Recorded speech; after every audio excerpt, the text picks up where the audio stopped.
బాబు ఏడిసిన ఏడుపుకి అయితే రుద్రాని రుద్రాని మాయ వాళ్ళైతే ఏం చేయాలో తెలియక షాక్ అవుతూ అలా చిరాకు పడుతూ ఉంటారు. అదే టైంలో స్వప్న అక్కడికి వస్తూ ఉంటుంది. స్వప్న వచ్చి ఏంటి మీరు బాబు అలా ఏడుస్తుంటే ఏం చేస్తున్నారు అని అయితే అడుగుతూ ఉంటుంది. నువ్వు అసలు తల్లివేనా, నాకు ఎందుకో డౌట్ వేస్తుంది నీ మీద, నువ్వు తల్లివో కాదా అని.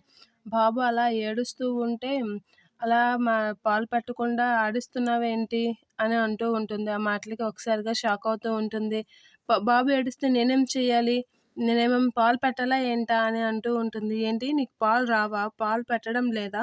అని స్వప్న అడుగుతూ ఉంటుంది. ఆ మాటలకి రుద్రాని ఏంటి ఇది ఇలా కమిట్ అయింది అని చెప్పేసి స్వప్న చాలా రోజులుగా పాలు పెట్టడం లేదు కదమ్మా! అందుకే పాలు రావడం ఆగిపోయాయి అని అంటూ ఉంటుంది. అవునా! డబ్బా పాలా? అని స్వప్న అంటూ ఉంటుంది. ఆ మాటలకి ఆ డబ్బా పాలైనా పెడితే ఏడుపు ఆపేస్తాడు కదా అని చెప్పేసి స్వప్న అంటుంది.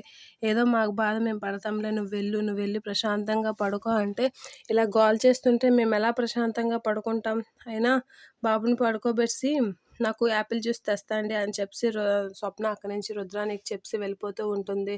ఇక్కడ నేను ఎలా ఉన్నానో దానికి అనవసరం, దానికి యాపిల్ జ్యూస్ కావాలంటే ఎవరొక బాధ ఆళ్ళదే అని చెప్పేసి రుద్రాని అయితే పళ్ళు కొరుక్కుంటూ ఉంటుంది.